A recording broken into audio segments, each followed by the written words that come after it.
Hello, boys and girls of Credit Union Land, and welcome to the 13th episode of the CUInsight Experience. My name is Randy Smith. I am one of the co-founders and the publisher of CUInsight.com, and it is my job on the show to have conversations with the best and the brightest of the credit union community. I get to pick their brains and hopefully find a few nuggets that we can all learn from. My guest on today's show is Brett Martinez. He is the president and CEO of Redwood Credit Union. He also happens to be the CUNA Board Chair and on the board of trustees of Western CUNA Management School as well. Brett's list of accomplishments are long, so we've linked to everything below in the show notes. I would highly recommend you take a look at it. A lot has been talked about and written about the wildfires that ravaged the Redwood Credit Union community and how they raised $32 million in disaster relief. Recently, Brett won the prestigious Anchor Award for their efforts. We've linked to articles below in the show notes about all of this. I wanted to take a little bit different approach in our conversation. We talked about the human side and what it was like to lead in an unexpected situation like that. How much of it was preparation and how much was just instinct and having to act. There were leadership nuggets throughout this entire episode, not only in the leadership and life hack portion of the show. As always, we wrapped it up with the rapid fire questions. That's always a lot of fun. If you listen all the way through, you'll even find out how Brett got his start in credit unions at a much younger age than the rest of us. So without further ado, I give you my conversation with Mr. Brett Martinez. Enjoy. Brett, thank you so much for taking some time out of your busy day to be on an episode of the CUInsight Experience. Well, thanks for having me. I've been looking forward to it. So have I. And I'll tell you, there was so much that, kind of going through your background, and then not too long ago at GAC, obviously named CUNA Board Chair, winning the Anchor Award at the Herb Wagner dinner. There was a lot we could talk about, but so congratulations on both of those. Thank you. Like I said, we will link to so much of this stuff in the show notes. What you and Redwood Credit Union did during the wildfires and the raising $32 million. A lot has been written about that. Like I said, we'll link all over the place to a lot of those articles out there on that. But I really, when I reached out to you, I wanted to focus more on the human side and the leadership side of disaster. And, who better to talk to, unfortunately, than you, right, on this one. So something you don't necessarily want to be good at, but unfortunately we are. So, and you guys, it's amazing. I will tell you. And I know one of the things from the Herb Wagner dinner and the speech that you gave, in no way do you think you did this on your own. I mean, you were just talking about your team so much. And that to me is as we get into this conversation, talking about the leadership lessons that maybe were learned from it in the preparation, I just want to jump right into it. When you looked back, what were your first thoughts when that moment that you realized that, you know what, it's not going to be business as usual here for us for a while?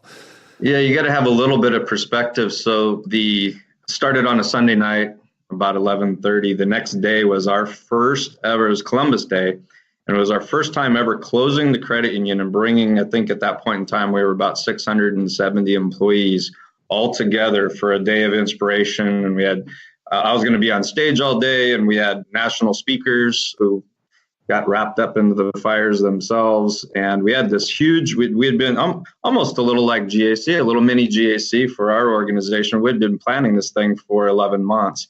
And I had been traveling, and anybody that knows me, it's not that big of a secret, but I don't sleep very much. And when I travel, I definitely don't sleep. So I had gotten home on Saturday night, and Sunday I needed to figure out what I was going to, transition to a different frame of mind, figure out what I was going to say. And I don't do it very often, but I took a sleeping pill that night. And it's kind of like break glass in an emergency, and me needing to be on stage and be awake and all that. The next day I took the sleeping pill.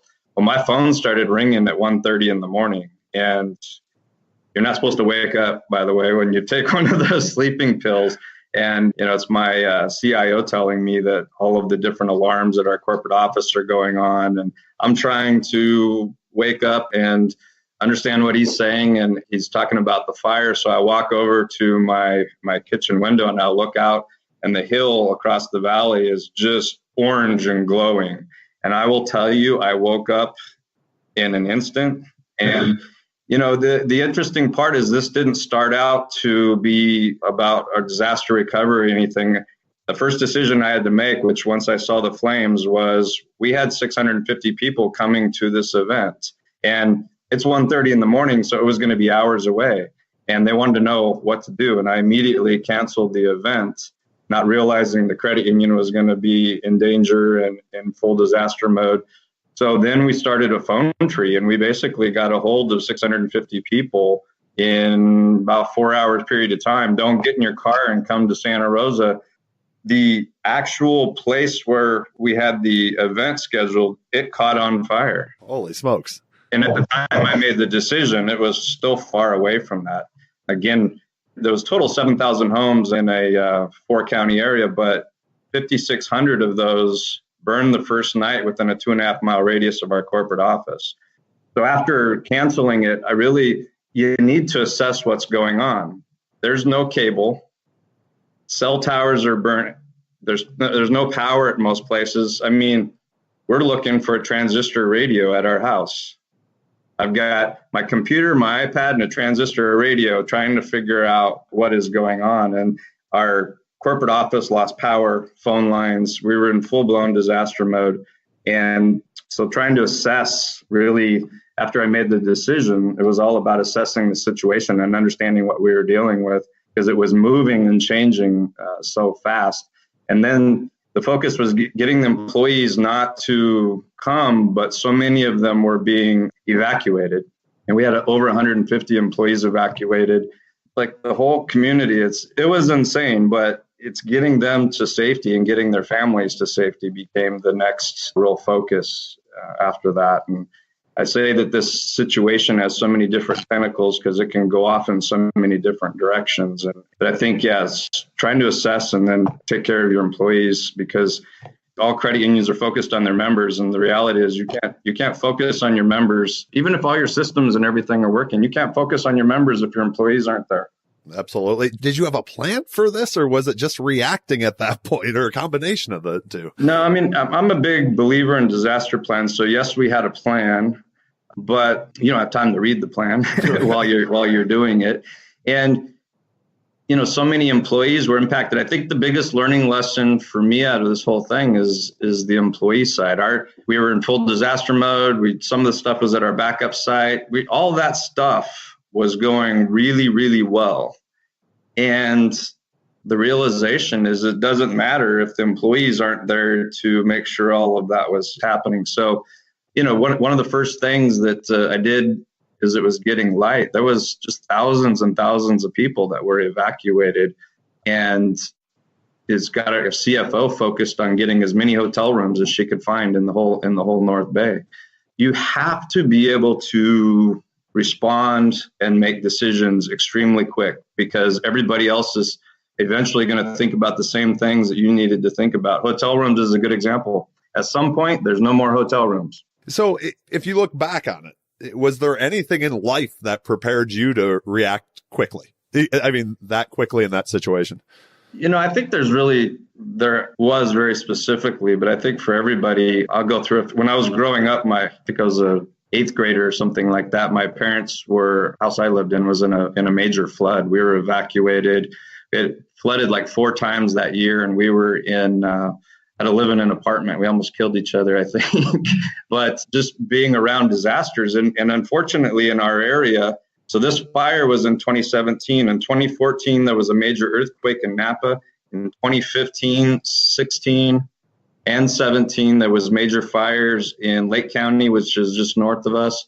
One of the Lake County fires was the 3rd worst fire in California history. And this particular fire in 2017 was the worst fire in California history.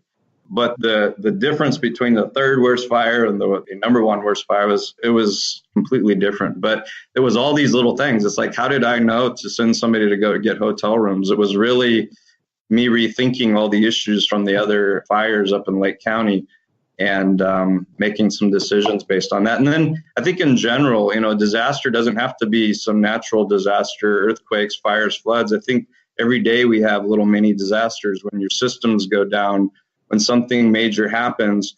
we treat them, they don't have the same impact, but we treat them the same. The response is the same, the communication. So we have standards set up for that kind of stuff. And it's not the first time I've gotten a call at 1:30 in the morning where you need to make a quick decision. So in that crisis situation, I'm assuming your leadership style almost has to change, or is it, is there a consistency that you had there? Well, I think I think most people would probably say yes. I say no because I'm a situational leader. So I don't have one style. My style changes, and I believe in situational leadership in general, but my style changes depending on the situation. The Great Recession, that was crazy, right? And that was a type of disaster, right? It wasn't a natural disaster, but what I did during the Great Recession versus what I was doing before the Great Recession versus what I did after the Great Recession was completely different. So lots of decisions need to be made. You got to surround yourself with people that you trust. One of the things that hopefully it'll come out maybe even later, but you got to make your decisions based on who you are as an organization. So our mission is to passionately serve the best interests of our members, our employees, and communities. So what are the first three things I'm thinking about? Members, employees, and community. And that's everything else. I'm almost not really thinking about too much else besides those things. It's those types of things that have to drive you during these situations. But from the very first decisions that needed to be made in being there, you got to be present. You got to roll up your sleeves and you got to be there with people, not doing their job for them, but figuring out the things I saw our employees do. When I closed my eyes, I had employees whose families were being evacuated, and where were they? They were at the credit union doing their job, or they had to run, take care of their family real quick, and they came back. And full disaster mode. I was sitting there watching our technology guys and gals and with computers in front of them, their head down, chaos. And they're just making magic happen on a computer and moving our phone lines around and different systems around. And so that part's going well. So then you go over here and start thinking about the other things. It was all hands on deck. And I was one of the two hands that were on deck. And I just needed to figure out what was going well, what needed my attention, and what didn't. You touched on this a second ago, I think, but what was the most important thing now that, you've had time to reflect back on this experience that you learned that you think is, I guess, the most important thing to share with others? Yeah, I think I did reiterate it though, because it was the big aha for me. All of our systems were working. All the stuff in the plan was working well, but our employees are scattered all over the place. And so your plan doesn't mean anything if you don't have the people there to make sure it happens. So, and then the schools were closed for 4 weeks, right? So, what do you do, right? This was a little funny because bring your kids to work. People are like, are you serious? I'm like, yes, just bring your kids to work. And they were like, oh, wow, this is cool. About the second day, they're looking at me like, my kids are driving me nuts. I can't focus. And so we actually ended up taking our big community room and turning it into a daycare center.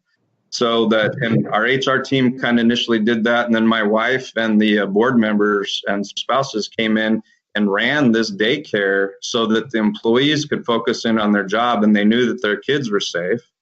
And so then, your systems are working and your employees are there. And then the wind shifts and the building fills full of smoke. So every day was one. I could go on, but every day was one of these situations. So your systems are working and your employees are there, but nobody can breathe. And we made some phone calls. We got about $70,000 with the air purification systems because the person was a member and everybody else is trying to get these air purifiers too. They dropped everything and brought them to Redwood Credit Union so that, the employees and everybody could stay there.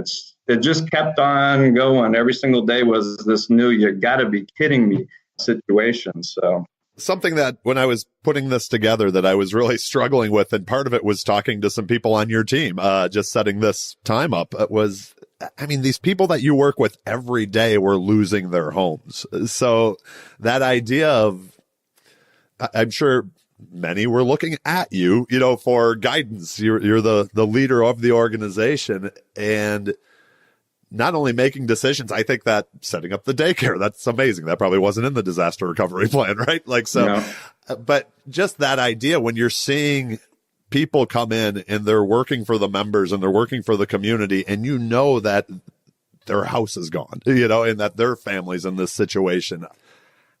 What was that like to, not only for you, but for everybody, I guess, in the credit union to lead through? Yeah, it was an interesting situation. We ended up, so about 150 plus were evacuated, some multiple times. 23 employees, a couple volunteer officials lost their homes. I think the thing that hit me is some of the people that lost their homes were the most positive people I ran into. And I tried to create an environment. First of all, I brought in counselors for every single employee. So it wasn't because everybody was impacted. Even if you weren't evacuated, it was just the drama of what was going on and the smell of the smoke. And we had thousands of members that were impacted, and we had to deal with them. And so just creating this environment where as much as crazy stuff is going on out there, you come here, you're going to be safe. We're going to take care of you. We did stuff for them as a credit union, but I'll tell you what, the foundation was a huge help because we raised $32 million. That $32 million wasn't for our employees. And so the foundation just was this other place for our employees to get some help. And that is very meaningful in a time like this. And it was, I think, unexpected for them for sure. But, bringing in everybody for counseling, and it was mandatory. I don't do a lot of mandatory stuff, but you're getting counseling. You can continue, that's voluntary, but initially we're bringing in counselors and people didn't realize how impacted they were. And they did it. The initial one was in teams by department. So whether you lost a home or you were evacuated or you didn't, it really brought everybody together. And then we were doing amazing things to help other people, and as much drama and that type of stuff, you end up feeling proud about the impact that you're having and your ability to reach out and make a difference during this time. So it was pretty interesting for sure. But I think my biggest thing is just watching some of these people that have just gone through what they went through, and they ended up being kind of the most positive about the whole situation and very appreciative at the same time. The beauty of the human spirit. There's no smooth way to transition here, but like I said, everything that you guys did, I will link everywhere to it so people could read more, see more, all of that. I'd like to switch gears and kind of get into that leadership life hacks. That is a major part of what the CUInsight Experience is. So right. Moving forward, what was it about credit unions that inspired you to take the gig initially as the president and CEO of Redwood Credit Union? I've been in the industry for 33 years, so the Redwood was really just part of my journey. Initially, I had certainly loved the Napa, Sonoma area. Always thought that was beautiful, so that was helpful and intrigued by what credit union was doing. But I worked at I was on the board for a $6 million credit union. My mom was the CEO of a very tiny credit union. My first credit union, where I spent quite a bit of time, it was $140 million. It's really where I learned all the different aspects of the credit union. I worked at the California League. I was on the California League board and chair of the California League board. So this was just, one of those points in my career. It ended up working out very well. I do love this area, but I'm very passionate about credit unions, and I'm very proud of what Redwood Credit Union has been able to accomplish. When I started here 17 years ago, this past January, we were $720 million in assets, and today we're $4.5 billion, serving 320,000 members. We have over $6 billion we have a lot of off-balance sheet stuff that we create and service. So we're really not that 4.5 billion. We're a 6 billion plus organization, and we've got an auto dealership and an insurance agency and a wealth management division. So it's pretty cool. I feel very lucky to get to work at a place like this with a bunch of amazing people and making a big difference in our community. So it was meant to be just a stepping stone in the career, and it ended up really working out well. So taking how much Redwood's changed, obviously, since you came on, 700 million, I think you said, to 6 billion, let's just call it. And with all those, has the inspiration at all changed? You're running a much different organization than you were when you started. It's an interesting question. I think it has, for the positive, and we're doing some amazing stuff. The results here are amazing. Very proud of what we've been able to accomplish. And I think we're really at a place where we're surrounded by all this good stuff, and it's not easy. We work our tails off to make this happen. So there's nothing totally magical about it, except for the people. The people are pretty magical. But, I get letters and emails and phone calls. I get feedback from members and community people every single day. And no matter how hard we work, it's the thing that just keeps on pushing us to be better. We share stories in the organization. So the stories keep me motivated. No matter how crazy a day was or all the things that went wrong in a day, you can go home and be proud of what you're accomplishing, the difference you're making in people's lives. And that's what drives me. And so I would say I'm more inspired and passionate about what I'm doing than ever. How have credit unions, I guess, changed over your career? I think the thing that I think that really elevated credit unions was the Great Recession. That was painful. It really was. By the way, I don't plan on ever doing one of those again as long as I'm in the business. But I think that our industry, I know Redwood definitely, but I would say more so our industry really stepped up. Leadership it's easy when times are easy. Leadership is really defined by when times are tough and doing the hard stuff.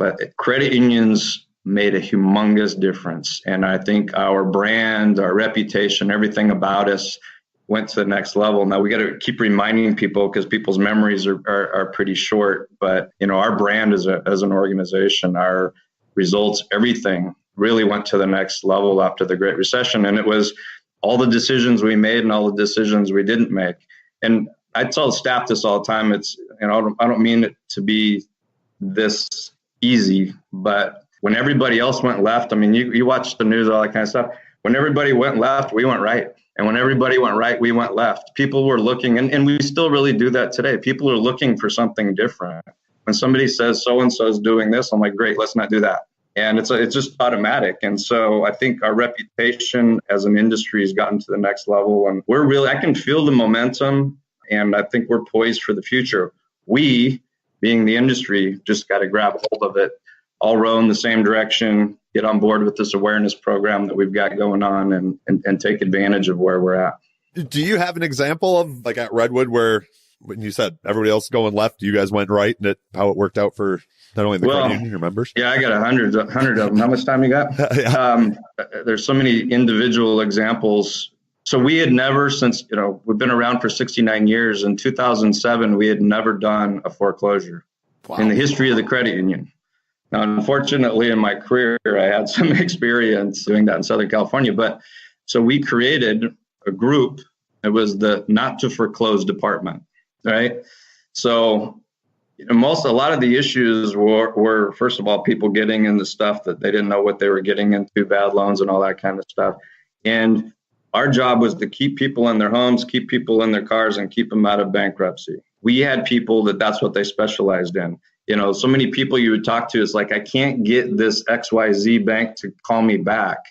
We were calling our members before our members even knew that they were having trouble, saying, hey, we're here. We think you might be having some problems. They weren't delinquent or anything else. Let us help you. And the amount of people that we helped and changed their lives, I mean, I got stories that make everybody cry, and I don't think we have. And I don't need to be crying on a recording, but it's pretty impactful stuff. Oh, that's fantastic. I think that credit unions, that's who we are, right? And it just gave us the opportunity to shine. I tell people, I don't pray for bad things to happen, but if bad things happen, I know we're going to take our brand to the next level because we're going to do things that other people don't do. It's an opportunity, yet I don't want the opportunity because that means something bad needs to happen. Yeah, you're not wishing it for people, but you know that you're there to help through it. From the past conversation we had, I know you got your start well before the league or Redwood Credit Union. Can you share with listeners why you were stuffing credit union envelopes when you were at a young age?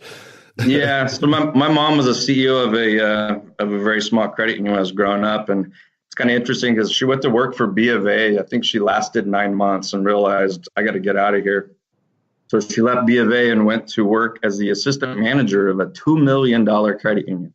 That was, yes, $2 million credit union. Became CEO of this credit union at $17 million. She was able to grow it to $49 million before she retired. And I small credit union CEO, spends a lot of time at the office. So I was there stuffing envelopes and trimming bushes and all that kind of stuff. And as I said in my speech at GAC, is I didn't realize that was actually against the law, and there were child labor laws against this, but I didn't find that out till later. But it's really, I got to see a lot of stories from there, but I learned a different definition of family. All those employees ended up becoming family, and watching them interact with the members when things were going good in the members' lives and things were going bad in the members' lives.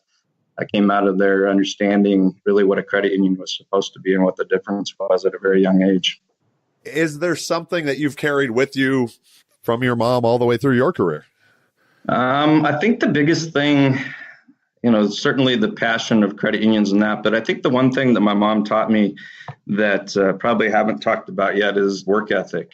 I say I couldn't be a CEO of a small credit union because I'd probably fail miserably. She was the CEO one second, a teller the next minute. She was in there fixing the computers, she was accounting, and she knew what she was doing in all of those areas. And so work ethic, but it also, I'll be honest, it scared me a little bit that I had to know all of this stuff in order to be a CEO. So between my actual career and education, I make sure that I've got all the bases covered, all parts of the organization. And it's one of the things, I'm not in there putting the wires in on the computers and doing all this stuff, but I understand all that stuff and how it works, and it does help me. But I think it scared me a little bit seeing all the things that she needed to know and how good she was at it.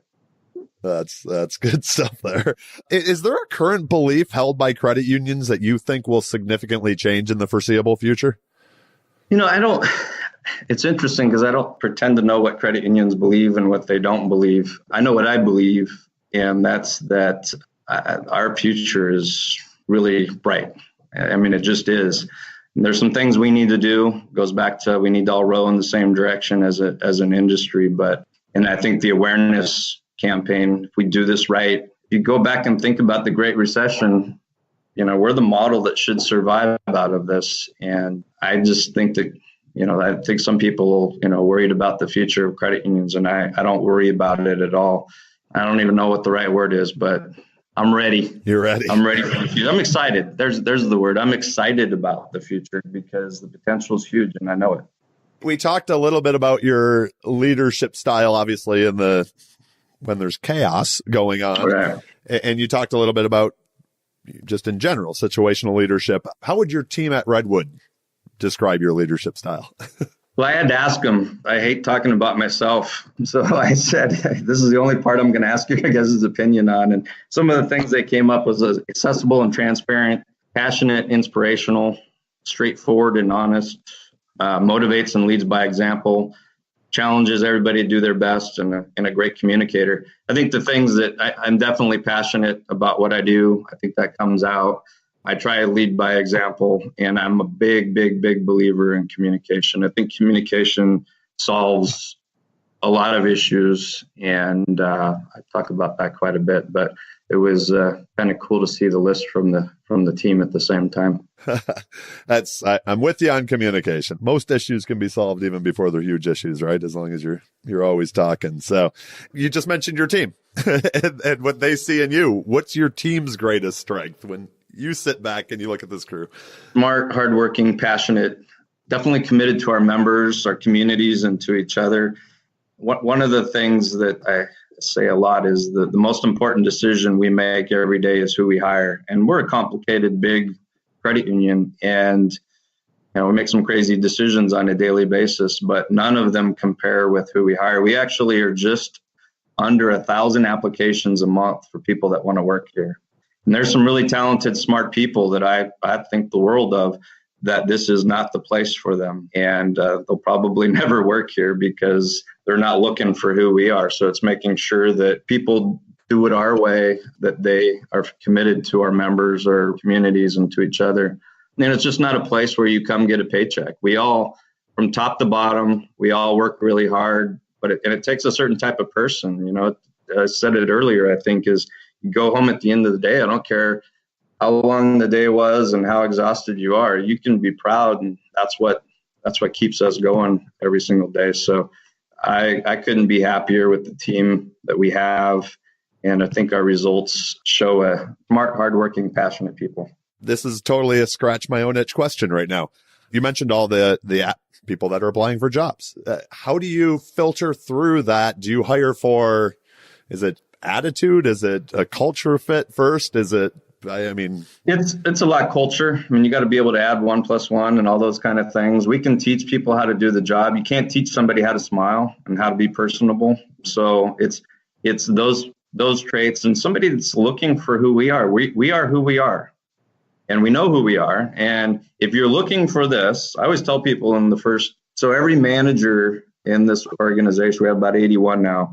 I'm the last step in the interview process. And really, they wouldn't be sitting in my office if they weren't qualified. But I tell them, I said, this is either the best place you've ever worked in your life, or it's the worst place you ever worked in your life. And that one thing I know about this place, there's no middle ground. And the difference between the two is, if you're looking for who we are, it's an amazing place. If you're not looking for this, it's going to be a little rough. And then you spend the time trying to get them to understand who we are. And I don't care whether you work for another credit union or not, where you came from. We're just a different, unique culture. Doesn't mean, we're better than anybody else. It's just different. And it works for us. We do a pretty good job at that. Freaks me out every time about 715 employees. They're all rowing in the same direction, and we're accomplishing some pretty cool things and changing people's lives in the process. That is a lot of responsibility on your plate there. Huh? As a leader, is there something that your team's heard you say so many times they could finish the sentence? The most important decision every day is who we hire, is one of them. I think I've mentioned that a little bit before. And then I always say, what would the member say? When somebody is, brings something or is stuck, it's what the member would say. That's awesome. Two of the ones that come to my mind. Do you have a favorite failure that's led to a future success? That kind of moment in life that when you look back on it, you're like, I'm glad that didn't go the way I wanted. Yeah. I struggle with that whole failure thing. I'm not a big person that believes in failure. I think we kind of make mistakes. I wouldn't call them failures. I think we make mistakes every single day, and I don't care about the mistake as long as we learn from them. And not keep on doing the same mistake over and over and over again. I do think that, you remember bank transfer? Yep. So there was a moment in time that really changed the organization. We grew 16% in members that year. I learned two things. One is there is such a thing as too much of a good thing. That was too much of a good thing. And it really put our systems, it stressed all of our systems and started bringing some of our systems to our knees. And as we were trying to rectify that stuff, we didn't have total control. We had relationships with vendors, and there wasn't the things that we can do about it internally. So all that's changed. Our technology is amazing. We really roll out technology that we have control of, and we have the capacity inside the organization to make changes on a daily basis, not waiting for somebody else. And that it's financially sustainable into the future. And we've done a good job at both of those things. And I would say that was a result of being in a situation, and it wasn't, it's too much of a good thing. There is that out there in pretty much everything in life. We should have not been in that situation for too much of a good thing to bring it to its knees. So that will never happen again. Hey, managing growth is also tough, right? There is the good side. Has there been a piece of advice or a life lesson that you received that you find yourself going back to over and over in your career?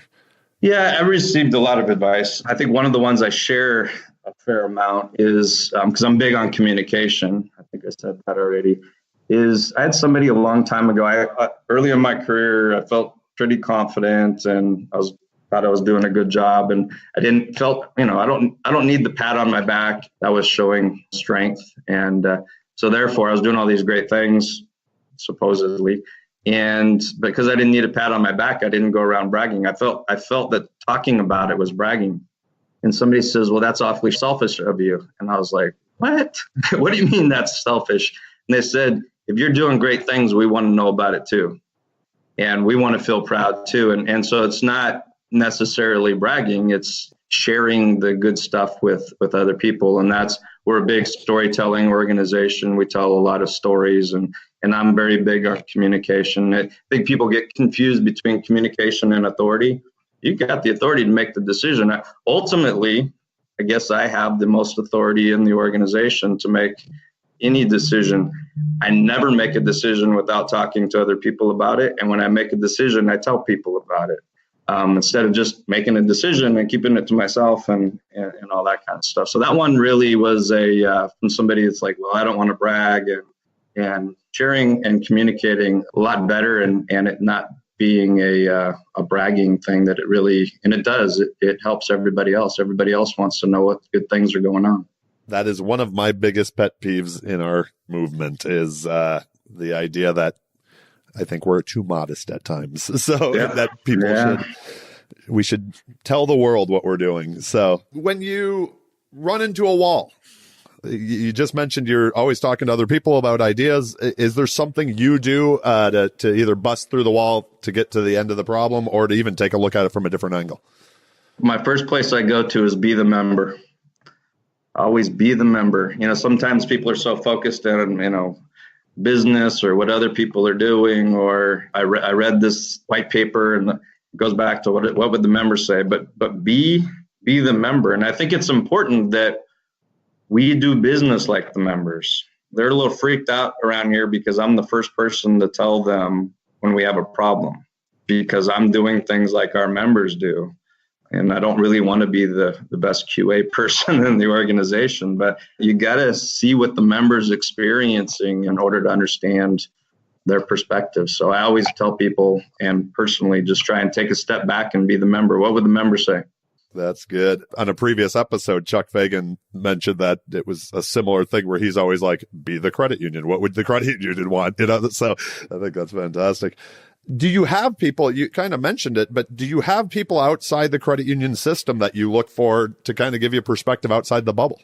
I think I do. So first of all, I go back to being the member yourself is, still within the credit union system a little bit, but it's the first thing I go to is be the member yourself.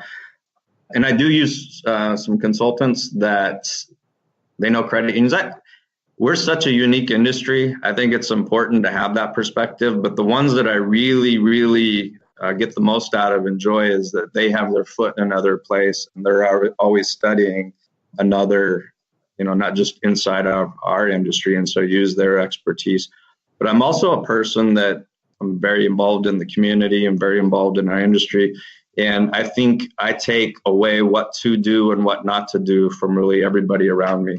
And so a lot of community people, I learn a lot from people. And I think learning is both. It's not just what they do, it's what not to do, probably even more important. Yeah, I agree with that. Is there something that early in your career in leadership that you struggled with that you see? You just mentioned, I think you said you have 81 managers now at Redwood, that you see young leaders struggle with? Yeah, I think there's a fair amount of things, but the one thing that comes to mind right off the top it goes back to communication, but in a very specific way. So if you have goals and aspirations, you got to tell somebody. I don't read minds. Your supervisor doesn't read minds. So that goes to goals and things that you want to do within the credit union, your career. But it also, like, problems. Oh, well, they must know. Yeah, no. If you don't tell us, we don't know. So I spend a lot of time trying to get people to understand and getting feedback from the staff. But if people do not read minds, speak up, share your ideas, share your goals. You're going to set yourself apart from most people. Also, be open to feedback. Definitely, actually, I'd say go look for feedback. Don't just be open to it. Go seek feedback. Be a constant learner. And communication. That is true. You have a free day, nothing on the calendar. What passions do you have outside of credit unions? Yeah. If you do you ever have one? So what do you do to recharge? I think I'm really good at, I don't have to have a free day to recharge. I can take time but I like doing lots of different things. I'm a big tennis player, snow skiing, water skiing, hiking, golf. Anything outdoors. When I actually have time, I love to cook, and I'm actually pretty good at it, but it's having that time, and I can because when I cook, I really get into it. So I think outdoors cooking, and then being with family and friends as much as possible, doing those things with family and friends. Even better. Last part, I want to be respectful of your time. To me, this is the fun part, the rapid fire questions to wrap it up. The questions are rapid. Your answers do not have to be. So do you have any daily routines that if you don't do, your day just feels off? Yeah, so I don't have any consistency in any days, whether it's travel or, my first meetings at 6 o'clock, 7 o'clock, 9 o'clock, 14-hour day, 10-hour day. So no consistency, but, I had to think on this one. But so there's two things that I go crazy when I can't actually focus. My desk is clean right now, and I can't focus when I have a bunch of emails. So when I go to bed at night, the emails have to be, there can't be any highlighted stuff or I can't sleep. When I wake up in the morning, and I've gotten pretty good at this. Sometimes I could just have one eye open and I delete all of the emails that I don't need to read, even before I get out of bed. I'm laying in bed, I'm half asleep, and I know which emails to delete and they're getting really tricky. Like, I can't believe you haven't responded to my last 15 emails. You must be really busy. Delete. Or my favorite is, dear insert name. That one gets deleted right away. That one, they don't know who you are. Right? That's funny. I'm the same way. I don't like notifications on my phone. I have to clear them all off. So, do you remember the first time you got into trouble? Like memorable trouble? I know you were with, yes, I do. You were with Jill when her son got in a little trouble and you talked her down off the ledge. Yeah. Actually, mine was, I ditched kindergarten. Yeah. Really? Kindergarten. I ditched kindergarten. I watched a spy movie the night before, and the guy used a bobby pin from somebody's hair, a woman's hair. That was pretty popular back then. And I saw him open a door with it. So I took one of my mom's bobby pins, and my friends, we got dropped off at kindergarten. We went to daycare first and then got dropped off at kindergarten. And I had this bobby pin. So we got dropped off, waited for the car to leave, and we ran all the way back home. And we were going to spend the rest of the afternoon watching TV and hanging out. And I had this bobby pin, and I was trying to unlock the door. He got caught. So I ran all the way back to school, and we had these humongous building blocks, like life-size building blocks. And I quickly built this fort and hid in it because I knew my mom was coming. And some little girl, when my mom got there, said, "Oh, he's in here." And, so I never ditched school again. It was probably the best thing that could happen. I'm a senior year in high school. Like, hey, you want to ditch? I'm like, hell no, I'm not ditching. You made it all the way home and then back. That's fantastic. The random question, what's the best album of all time? That one you can listen to without skipping a song. I think that's got to be, I love all kinds of music, but it's probably Eagles' Greatest Hits. You and Nussel. Oh, yeah? That was his on the first episode. Yeah. So that is a good one for sure. I'm a big reader. We have stacks of books in our house. Any book that you've recommended or bought for other people over time?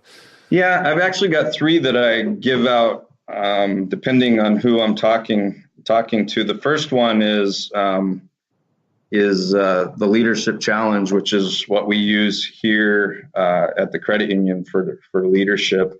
We train this, it's not just a leadership book. It's a way of leadership that you can constantly improve yourself over your whole career.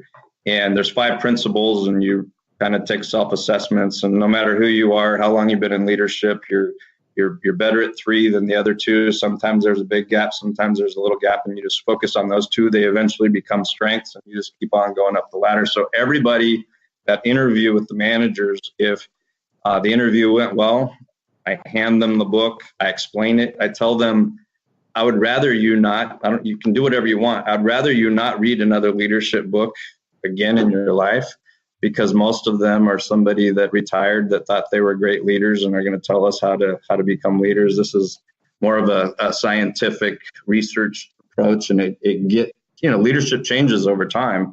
And this book actually gets updated. The other one is, so for younger kids, Gene Chatsky, Money Rules. I have all these books in my office. So for young kids, it's a quick read, makes sense, teaches them about money. And then the other one I have I just have stacks of all 3 of these, is how we choose to be happy. And I think that especially in today's world with all the negativity around us, we can take control of that ourselves. And depending on who I'm talking about, I've got a big stack and hand them to people accordingly. We will link to all of those. As you've gotten older, what's become more important to you? Has anything become less? I think, not that it wasn't always important, but spending as much time with family and friends as possible. That's where I re-energized myself. Something I wish I would have done earlier, and to be honest with you, especially this year as CUNA Chair, it's not even in the books, but figuring out how to have more of a work-life balance. I wish I would have figured that out a long time ago. Good news is I work in an industry that I'm passionate about, so it drives me. It doesn't suck, but sometimes, it can be too much and get to you. So you got to take a step back. Absolutely.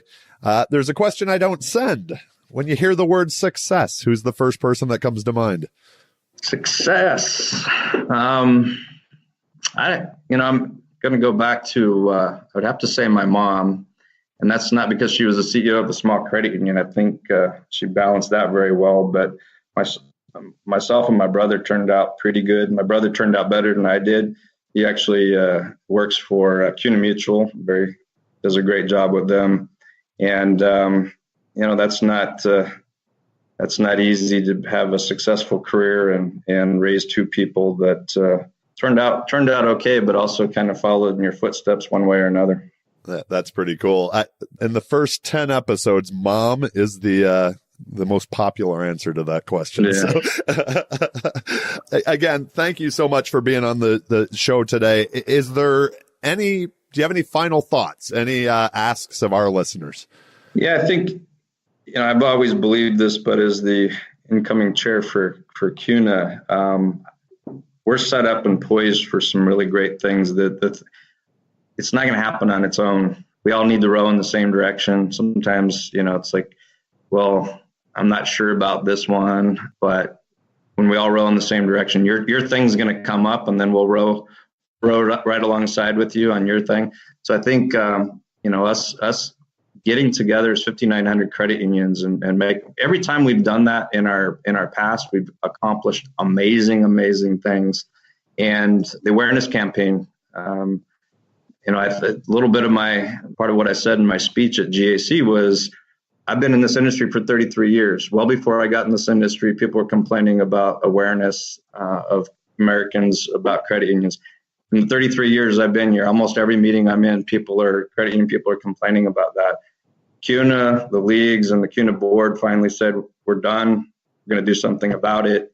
Every little detail you don't need to really know about as a CEO and board. You just got to get behind the bigger picture here. And part of the research has showed us we don't have 97% of the people understand what a credit union is. I think it's 72%. It's a consideration issue. So they have preconceived ideas in their head of what a credit union is. And we need to educate them. Our future, we've got 9.5% member growth year over year. I don't necessarily need new members. I think we were the second credit union in, because this is about our industry and it's about the future. And, I do believe that, it will pay back over time. And I don't want 16% member growth, right? There's too much of a good thing.